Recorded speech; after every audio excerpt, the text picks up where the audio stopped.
है। मेरे साथ हमारे आज वरिष्ठ सहयोगी बीके कौशिक जी और पंचकुला के जिलाध्यक्ष रंजीत उप्पल जी मेरे साथ मौजूद हैं और एक महत्वपूर्ण विषय पर प्रेस कॉन्फ्रेंस करने के लिए आज हम सब यहाँ पर एकत्रित हुए हैं। आप सभी को सबसे पहले नव वर्ष की शुभकामनाएं। आज मकर संक्रांति है, उसकी बहुत बहुत शुभकामनाएं। और हरियाणा के सभी लोगों को मकर संक्रांति की बहुत बहुत शुभकामनाएं। आज जिस विषय पर हम ये प्रेस कॉन्फ्रेंस कर रहे हैं वो एक बहुत गंभीर विषय है। जैसा आप सबको पता है कि हरियाणा में बेरोजगारी दिन प्रतिदिन बढ़ती जा रही है और बेरोजगारी में हरियाणा लगातार कई सालों से नंबर 1 बना हुआ है पूरे देश के अंदर। हालत अब इस कदर खतरनाक हो गई है बेरोजगारी की कि सिरसा में मैंने 2-3 दिन पहले खबर सुनी कि 3 युवा नशे की चपेट में आकर 3 युवाओं की जान चली गई। और हर दूसरे दिन इस तरह की खबरें अब पूरे प्रदेश के अंदर सुनाई देने लगी हैं। ये कितना गंभीर हो सकता है इसका अंदाज़ा आप इसी बात से लगाइए कि 25 लाख युवा पूरे हरियाणा प्रदेश के अंदर बेरोजगार हैं। और जो सरकार 75% आरक्षण का जुमला कि हरियाणा के युवाओं को हरियाणा में मिलने वाली नौकरियों में 75% आरक्षण मिलेगा, जो सरकार ऐसा जुमला फेंक करके सत्ता में आई, जिन लोगों के सहारे आई, उन्होंने पहले तो 75% का कानून इतना हल्का बनाया कि वो कोर्ट के अंदर धराशायी हो गया, वो जुडिशियल स्क्रूटनी को झेल नहीं सका। लेकिन क्या वाकई सरकार की 75% हरियाणा के युवाओं को रोजगार देने की मंशा कभी रही है? इस मंशा पर भी सवालिया निशान खड़ा होता है। मैं आपके सामने अपनी आज की ओरिजिनल बात रखने से पहले कुछ आंकड़े प्रस्तुत कर रहा हूं, जो इस सरकार की अब तक की भर्तियों के आंकड़े हैं। कृषि विभाग में आप सब जानते हैं 600 एडीओ की पोस्ट निकली थी, उसमें सिर्फ 50 उम्मीदवारों का चयन हुआ। 550 पोस्ट इसी तरह खाली रह गई, सिर्फ 50 उम्मीदवारों का चयन हुआ। उसमें 23 पद जो थे वो जनरल कैटेगरी के थे, उसमें से 16% हरियाणा के बाहर के बच्चे सेलेक्ट हुए, हरियाणा के बाहर के लोग सेलेक्ट हुए, यानी 70% सिलेक्शन हरियाणा के बाहर के युवाओं का था। इसके बाद 2021 में एसडीओ इलेक्ट्रिकल की भर्ती हुई, 99 लोगों का सिलेक्शन हुआ। इनमें से 77 बाहर के थे, सिर्फ 22 हरियाणा के थे, यानी 78% बाहर के लोगों का सिलेक्शन हरियाणा की नौकरियों में हुआ। और ये सरकारी नौकरियों की बात मैं कर रहा हूं। लेक्चरर ग्रुप बी की टेक्निकल एजुकेशन के लिए जो भर्ती हुई, उसमें 157 में से 103 जो लोग थे वो हरियाणा के बाहर के सेलेक्ट हुए, यानी 66% हरियाणा के बाहर के लोगों का इस जॉब के लिए भी सिलेक्शन हुआ। इसके बाद आप देखें 2019 में इसी सरकार में असिस्टेंट प्रोफेसर पॉलिटिकल साइंस की भर्ती हुई थी, जिसमें 18 में से 11 लोग जो थे वो हरियाणा के बाहर के थे, यानी 61% बाहर के सिलेक्शन इस भर्ती में भी हुए।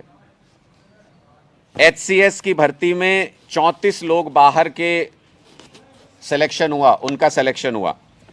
हरियाणा अकेला ऐसा प्रांत है जहां पे जो स्टाफ नर्स और वेटनरी की पोस्ट निकलती है, उसके लिए हरियाणा नर्सिंग रजिस्ट्रेशन काउंसिल या हरियाणा वेटनरी रजिस्ट्रेशन काउंसिल का पंजीकरण अनिवार्य नहीं है। इसकी वजह से हरियाणा के अंदर भी हमारे बच्चों को इन जॉब्स में नौकरी नहीं मिल पाती। और दूसरे प्रदेशों में हर जगह पे आप देखेंगे तो वेटनरी के लिए और स्टाफ नर्स के लिए वहाँ के काउंसिल का रजिस्ट्रेशन आवश्यक होता है, जिससे वहाँ के लोकल लोगों को तरजीह मिलती है उसमें। हरियाणा में ऐसा कोई प्रावधान नहीं है। नतीजा ये कि बाहर के युवा नर्सिंग और वेटनरी में भर्ती हो रहे हैं और हरियाणा के युवा लगातार नौकरी मिलने का इंतज़ार इन पदों के लिए भी कर रहे हैं। पहले सरकार ने कोर्ट में ये हलफनामा दिया कि जो बाहर के छात्र हैं, जो बाहर के अभ्यर्थी हैं, उनको भी सामाजिक और आर्थिक आधार पर जो 20 अंक दिए जाते हैं वो उनको भी दिए जाएंगे। यानी हरियाणा के जो गरीब और पिछड़े वर्ग के जो युवा हैं उनका हक मारा हरियाणा सरकार ने और बाहर के लोगों को मौका दिया कि 20 अंक अगर उनको भी मिलेंगे तो हरियाणा के युवाओं का उतना गरीब और जो पिछड़े वर्ग के युवा हैं उनका हक मारा जाएगा। साथ ही साथ अब जो नया फैसला आया है वो बेहद खतरनाक है, जिसमें हरियाणा के डोमिसाइल की ज़रूरत को ख़त्म कर दिया है हरियाणा सरकार ने। ये बेहद खतरनाक है हरियाणा के युवाओं के लिए। इससे जो अभी तक मैं आंकड़े आपके सामने प्रस्तुत कर पाया कि इतने युवा बाहर के थे, इतने अभ्यर्थी बाहर के थे, वो आंकड़े बताना भी मुश्किल हो जाएगा, क्योंकि डोमिसाइल की अब कोई आवश्यकता नहीं है। एक साइन करके कोई भी ये कह सकता है मैं अब हरियाणा में रह रहा हूँ और मुझे भी इस जॉब के लिए अप्लाई करने का अधिकार हो जाता है। हरियाणा के युवा कहाँ जाएं खट्टर साहब, किससे नौकरी मांगे, क्योंकि आप लोगों ने कोई ऐसा रास्ता नहीं छोड़ा जिससे हरियाणा के युवाओं को रोजगार मिल सके, और बाहर के लोगों को ही लगातार हरियाणा की नौकरियों में तरजीह दी जा रही है, जहां पे ये लगता है कि, और ये सुनियोजित तरीके से हो रहा है पूरा का पूरा, जहां पर ये लगता है कि बाहर के युवा निश्चित संख्या में नौकरी के अंदर नहीं आ पा रहे हैं, हरियाणा के युवाओं से ज़्यादा नौकरी बाहर के लोगों को नहीं मिल पा रही है, वहां पर पोस्ट खाली चली जाती हैं, लेकिन उन नौकरियों को भरने नहीं दिया जाता किसी भी हालत में। हरियाणा के जो सरकारी महकमों के अंदर जो लोग काम करते हैं उनके रेशो को जानबूझ करके खराब करने की कोशिश की जा रही है। हरियाणा की लोकल प्रेजेंस को सरकारी विभागों के अंदर लगातार कम करने की कोशिश की जा रही है। ये भारतीय जनता पार्टी की एक सुनियोजित साजिश के तहत हो रहा है, इसलिए हम ये बात आप सबके समक्ष रखना चाहते थे। साथ ही साथ मैं खट्टर साहब को ये भी कहना चाहता हूं कि अगर आप बाहर के ही लोगों को इतनी नौकरी देना चाहते हैं, खट्टर दुष्यंत सरकार अगर बाहर के ही लोगों को इतनी नौकरी देना चाहती है, तो अपने लिए सीट भी चिन्हित कर लीजिए हरियाणा से बाहर कहीं। खट्टर साहब को कहीं और से ही चुनाव लड़ना चाहिए, क्योंकि बाहर के लोगों को नौकरी दे रहे हैं, और दुष्यंत जी को भी हरियाणा के बाहर ही कहीं कोई सीट ढूंढ लेनी चाहिए जहां से वो चुनाव लड़ सकें, क्योंकि हरियाणा में आप जहां से भी इस बार खड़े होंगे, हरियाणा के युवाओं ने ठान रखी है कि आप लोगों की जमानत जब्त कराएंगे, क्योंकि प्रताड़ित हैं हरियाणा के युवा। ये सीधा सवाल है कि हरियाणा के 25 लाख युवा कहाँ जाएं, किससे रोजगार मांगे। पिछला पूरा एक साल निकल गया, शायद ही कोई भर्ती अपने मुकाम तक पहुंच पाई। 40 से ज़्यादा पेपर इस सरकार में लीक हुए हैं, बार बार पेपर लीक होते हैं। उसके बाद कई पोस्टिंग्स ऐसी हैं जिनके लेटर देने के बाद भी ज्वाइनिंग नहीं कराएगी, एडवर्टीजमेंट कैंसिल कर दी जाती है कभी। लगातार हरियाणा का युवा बार बार टेस्ट दे करके बार बार ये कोशिश करता है कि मुझे नौकरी मिले, लेकिन इस सरकार के अंदर हरियाणा का युवा परेशान है, उसको नौकरी नहीं मिल रही। हमारा सीधा सवाल खट्टर सरकार से ये है कि क्यों आपने सुपारी ले रखी है हरियाणा के युवाओं की, क्यों हरियाणा के युवाओं को बेरोजगार रखना चाहते हैं, क्यों 25 लाख युवाओं को सड़क पर भटकने के लिए मजबूर कर रहे हैं, क्यों उनको नशे की गर्त में धकेल रही है हरियाणा सरकार, क्यों उनकी ज़िंदगी को तबाह करना चाहती है। ये हरियाणा के युवा सरकार से सवाल पूछना चाहते हैं। आपके कोई प्रश्न हैं तो आप पूछ सकते हैं।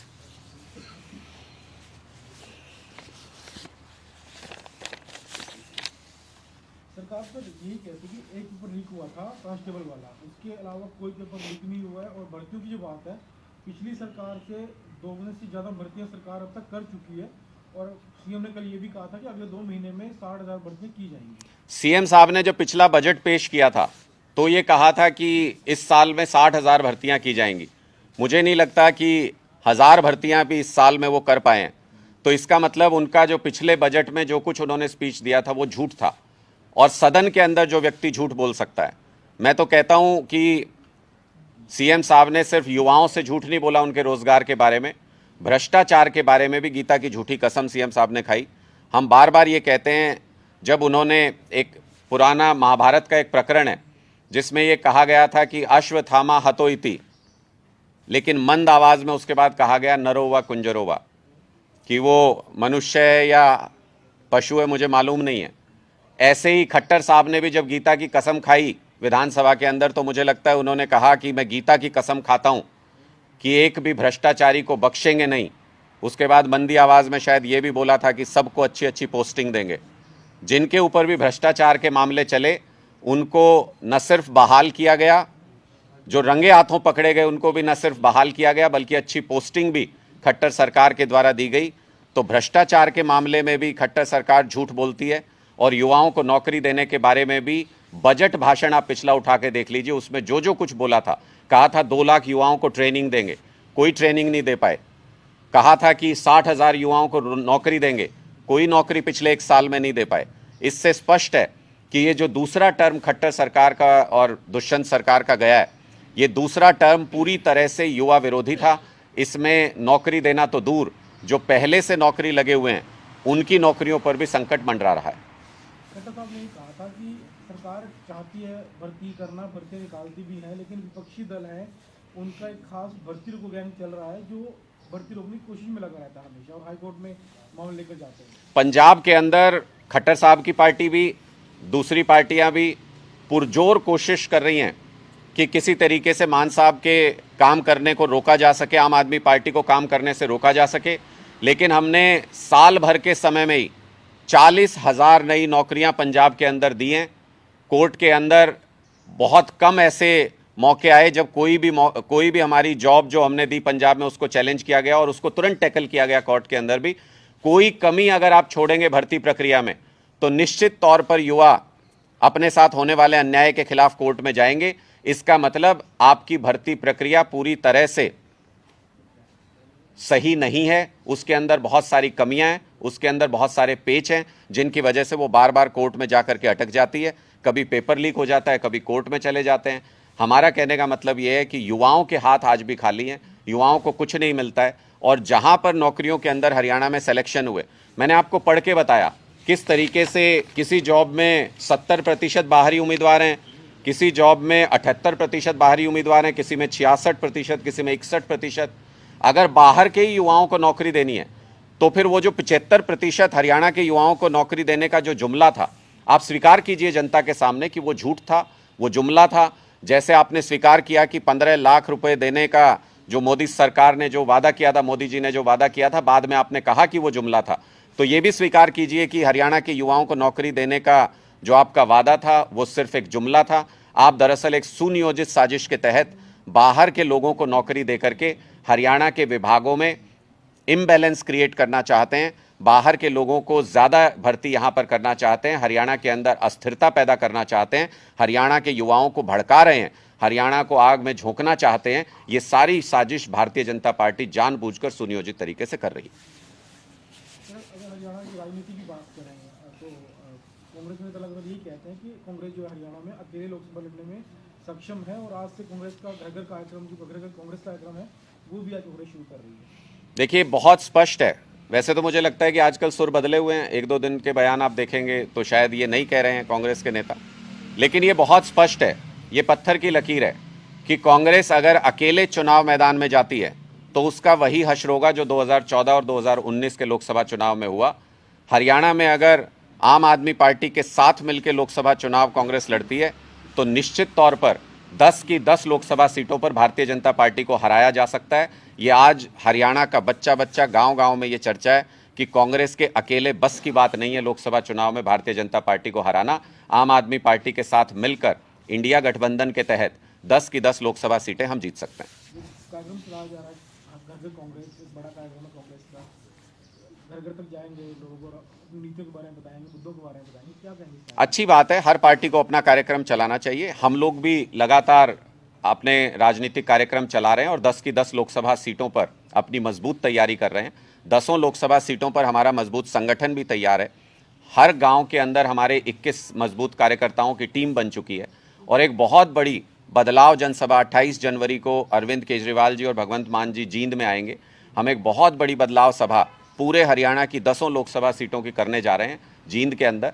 तो ये सब तैयारियां हर पॉलिटिकल पार्टी अपनी करती है, तैयारी अपनी जगह पर है। लेकिन गठबंधन को लेकर जो चर्चाएं चल रही हैं, इंडिया गठबंधन सिर्फ इस सोच के साथ बनाया गया कि जो लोकतंत्र के साथ खिलवाड़ भारतीय जनता पार्टी कर रही है उस खिलवाड़ को रोका जा सके, संविधान की रक्षा की जा सके। अब ये कांग्रेस को तय करना है कि उन्हें 2014 और 19 वाला रिजल्ट चाहिए या दिल्ली और पंजाब जैसा रिजल्ट चाहिए जहां पर भारतीय जनता पार्टी को बिल्कुल हाशिए पर हम लोगों ने खड़ा कर दिया। Thank you ji.